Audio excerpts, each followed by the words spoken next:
ரொம்பவும் அடிபட்டு அல்லல் பட்டுக்கிட்டு இருக்கிற ஒருத்தர் வந்தார். மனசு ரொம்பவும் நொந்து போய் பேசினார்.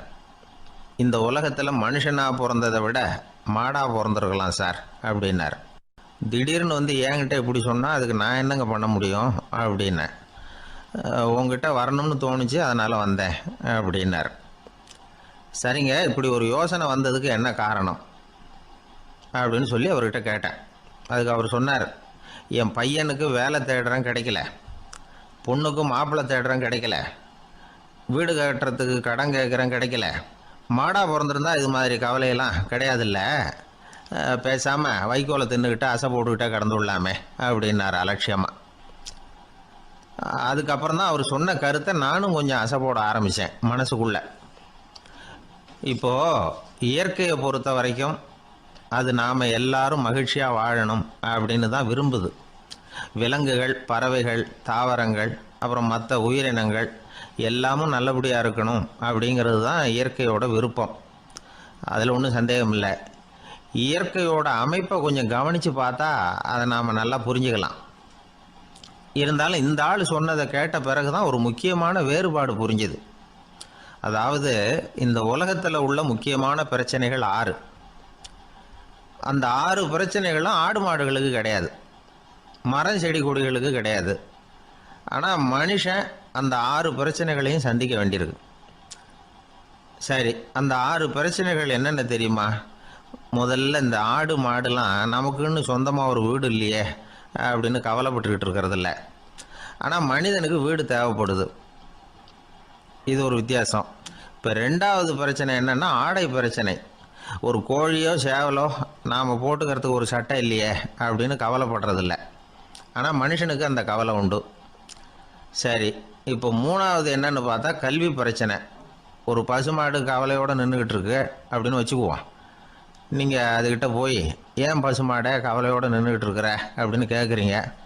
என் கண்ணுக்குட்டிக்கு எல்கேஜியில் இடம் கிடைக்கல, டொனேஷன் கொடுக்கறதுக்கு கையில் பணமும் கிடையாது, சிபாரிசுக்கு யாரை பிடிக்கிறதுன்னு தெரியல, இப்படியா சொல்லிகிட்டு இருக்கோம். அதுக்கு அந்த கவலையெல்லாம் கிடையாது. ஆனால் மனிதனுக்கு அந்த கவலை உண்டு. 4வது என்னன்னு பார்த்தீங்கன்னா வேலை வாய்ப்பு பிரச்சனை. வேலை கிடைக்கலையே அப்படின்னு வேப்ப மரம் கவலைப்படுறதில்ல, ஆனால் மனுஷன் கவலைப்படுறான். 5வது என்னன்னு பார்த்தா கல்யாண பிரச்சனை. எருமை மாடு, பசு மாடு எல்லாம் பொண்ணுக்கு மாப்பிள்ளை தேடிட்டாலே இது பேப்பரில் மணமகன் தேவை அப்படின்னு விளம்பரமாக கொடுக்குது, அதெல்லாம் கிடையாது. 6வது என்னன்னு பார்த்தீங்கன்னா பணம் சம்பந்தமான பிரச்சனை. ஆடு மாடுலாம் பணத்தை சேமிக்கணும்னோ ஏதாவது நிதி நிறுவனத்தில் முதலீடு பண்ணணும்னோ நினச்சிக்கிட்டு இருக்கிறதில்ல. பணத்தை எப்படி காப்பாற்றுறது அப்படிங்கிற கவலையும் அதுகளுக்கு கிடையாது. குதிரை வந்து குளம்போடு பிறக்குது, அதனால் அது காடு மேடெல்லாம் கவலை இல்லாமல் தெரியலாம். ஆடு வந்து உடம்பில் ரோமத்தோடு பிறக்குது, அதனால் அது குளிரை பற்றி கவலைப்பட வேண்டிய அவசியம் இல்லை. ஆனால் மனுஷனை பார்த்திங்கன்னா அவன் தான் ஒன்றுமில்லாமல் பிறக்கிறான். ஏன் இந்த பாகுபாடு அப்படின்னு கேட்டால் இதை பற்றி கொஞ்சம் சிந்திச்சு பார்க்கணும். அதாவது, இந்த சந்தேகத்தை ஒரு பெரியவர்கிட்டையும் கேட்டேன். அவர் சொன்னார் இதுக்கு பதில். அவர் இதே கேள்வியை இயற்கை கிட்ட கேட்டாராம். இயற்கை பதில் சொல்லிச்சான், வேறு யாருக்கும் கொடுக்காத ஒரு வலுவான கருவியை, ஒரு பவர்ஃபுல் வெப்பன் மனுஷனுக்கு கொடுத்துருக்குறேன்னு, அந்த கருவியை உபயோகப்படுத்தி அந்த 6 பிரச்சனையை மட்டும் இல்லை, 6 கோடி பிரச்சனைகள் இருந்தாலும் அதையெல்லாம் சமாளிக்கலாம். அது கருவி என்ன தெரியுமா? அதுதான் 6வது அறிவு. அதை உபயோகப்படுத்தினா காலுக்கு செருப்பு தயார் பண்ணிக்கலாம், குளிருக்கு போர்வை தயார் பண்ணிக்கலாம், என்ன வேணும்னாலும் செய்யலாம் அப்படின்னு இயற்கை பதில் சொல்லிச்சான். அதனால் நாம் செய்ய வேண்டியது என்னென்னா, இயற்கையை முதல்ல சரியாக புரிஞ்சுக்கணும். இயற்கையின் படைப்பையே நாம் வந்து சரியாக புரிஞ்சுக்கிறது இல்லையே, அதுதான் வேதனை. இந்த கதையை கேளுங்க. இப்போ நகரத்திலேருந்து ஒரு ஆள் கிராமத்துக்கு வந்தான். அங்கே ஒரு சிறுவன் மாடு மேய்ச்சிக்கிட்டு இருந்தான். நகரத்து ஆள் சொன்ன, எவ்வளோ அழகான பசு, அது சரி, இதுக்கெல்லாம் ஏன் கொம்பு இல்லைன்னா. இதுக்கு அந்த பையன் பதில் சொன்னான், பசுமாட்டுக்கு கொம்பு இல்லாததுக்கு பல காரணங்கள் உண்டு. கண்ணுக்குட்டியாக இருந்தால் கொம்பு இருக்காது, பசு வளர்ந்து பெருசானதுக்கு அப்புறம் தான் கொம்பு முளைக்கும், இது ஒரு காரணம். சில சமயம் வளர்கிற கொம்பு எடுத்து விடுறது உண்டு, அது ஒரு காரணம்.